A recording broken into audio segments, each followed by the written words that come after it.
Hey everyone, Sanjay here from Contra Podcast. You are listening to Consan Show, episode number 165. And in this episode, we are going to discuss the biggest myth of the entire Indian middle class family. Is your house or is your car a great investment? A four-wheeler, a car, and your house, is that a great investment? Let's get started. Never listen to any advice. That's the advice that I want to give. These are nothing but you practice, you'll become an expert one. Your network is your net worth. But I don't know how to start. Just start.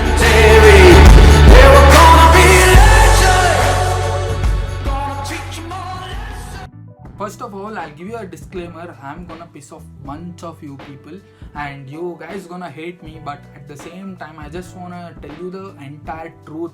I mean the truth that your school or your financial MBA degree or your business college just fail to teach you.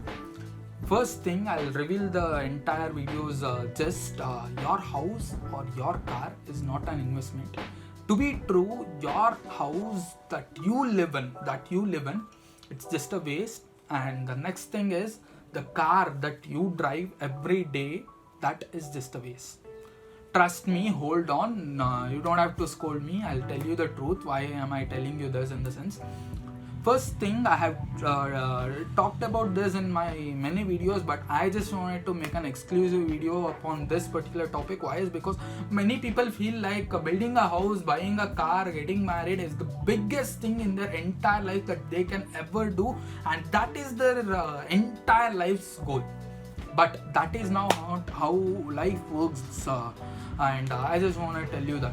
So let's say you just purchase a home. Let's talk in Indian terms. Just let's say you just buy a barren land where you can construct a home. You just buy a land for somewhere around 25 lakhs, not thousand. 25 lakhs. You just buy a land, and let's say you just spend somewhere around another 25 lakhs. Let's keep it quite simple for our mathematics. Other 25 lakhs for building a home on your particular land. And let's say you just built one floor and you just happily be there. Now that 50 lakhs, where do you get that? Probably somewhere around 50%, at least 50% you would have got loan from the banks. For that 50 lakhs, you need to pay interest, you need to pay the monthly EMI somewhere around probably 20,000 per month, and it would be for somewhere around 8 or 10 years. 10 years and 20,000, let's say 20,000. That would be somewhere around 30 lakhs that you are paying to the bank. In that 10 years, you are just paying 5 lakh extra for the bank. Try to understand this, how horrible this scheme is. But you just feel like building a house is so important. Instead of that, you could try this. You be in a rented house and you just earn, and you say that you just work on it and make some money. That could be 25 lakhs or 30 lakhs or 40 lakhs. You just try to get some loan from the bank. That could be somewhere around 20 lakhs and build a home that is 2-story building. It's not that fancy as you think. It's not that fancy that you can live in it.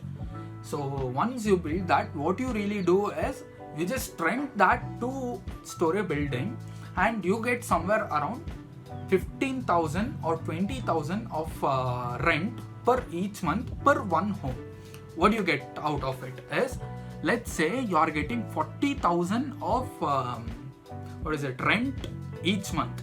You just pay that 40,000 without spending it. You just pay that 40,000 to the bank for 5 years, and what do you really have? You didn't even spend more than 10 lakhs or 20 lakhs in your life to build a home, and you own that home after 5 years.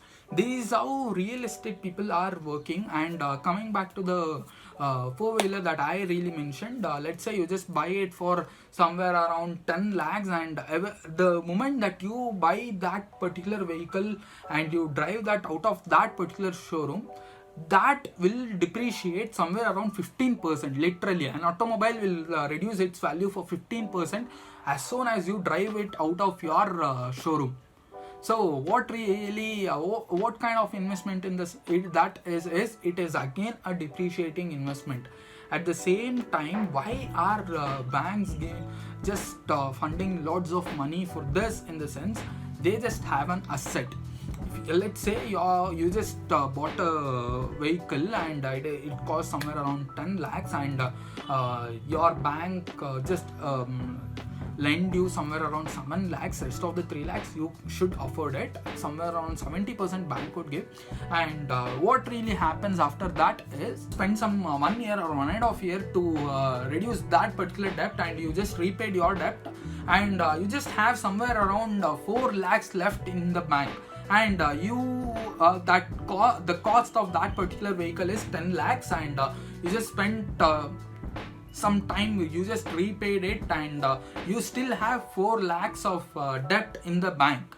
Now if you just got some horrible situation in your life, and you just got some health problem, and you lost your job, what really happens? That particular car, if you just didn't pay for 3 particular months, that asset, that car would be taken by the bank. Or if you just fail to pay that loan which you have mortgaged your house, that house can be taken from the bank. Once you just get a loan from bank, what really happens? You just have to give every right to that particular bank. You don't own that house. Once you clear that particular loan amount, you own your house. Until then, even though if you are in that particular home, that house doesn't belongs to you, that belongs to the bank. Once you just finish that loan, once you just finish that entire debt, once you just finish that mortgage, you can get the papers, legal things of that particular home or house, and then you can say that this is my house. Until then, the house is not something that gives you money. It is just a waste investment.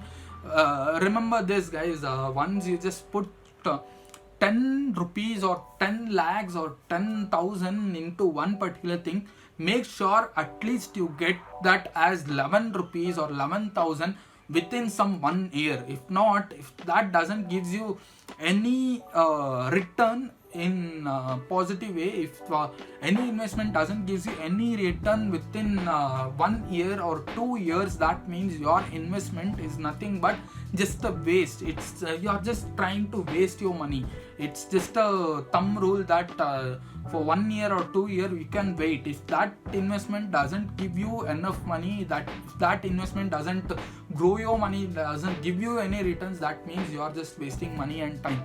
That is what I wanted to say. And many middle class people just feel like, my home is so awesome, it is mine, it is yours, but at the same time you have to work your entire life just to build that one home which is constructed just by bricks. And home is something that very emotional to every people, but I feel like you should stop having emotions to non-living things. That is what I feel like. The car that I have, the bike that I have, the home that I have, I don't have any much emotion on that particular things. I'm not that emotional person, so I suggest you guys to follow the same. Shout out in this episode is for Prajwal Nazir.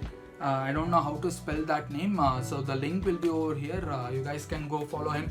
Thanks a ton for giving me some suggestions. Thanks a ton for supporting me a lot, and you guys mean a world to me. Why? Is because those people take some 10 seconds, 15 seconds extra time to comment on my particular pictures, podcast and videos. You guys mean a world to me. You have some time consume my content. I highly appreciate everyone to do that. And why am I suggesting everyone to do that? In the sense, you get some value, at the same time you drop a comment and I get some knowledge because of that. And I just have a phone, I just have a camera, and I just record some things. But there are many intellectual people who are sitting behind the camera and who just share their thoughts, who just share their comments. And you guys are awesome, guys. So drop your thoughts, and I'll get more knowledge and I'll share that to our community. And we as a community, we are growing, and you guys are certainly awesome. And until then, it's me signing off from Contra Podcast. And thank you guys. Meet you guys at the top. Meet you in my next podcast. Bye bye.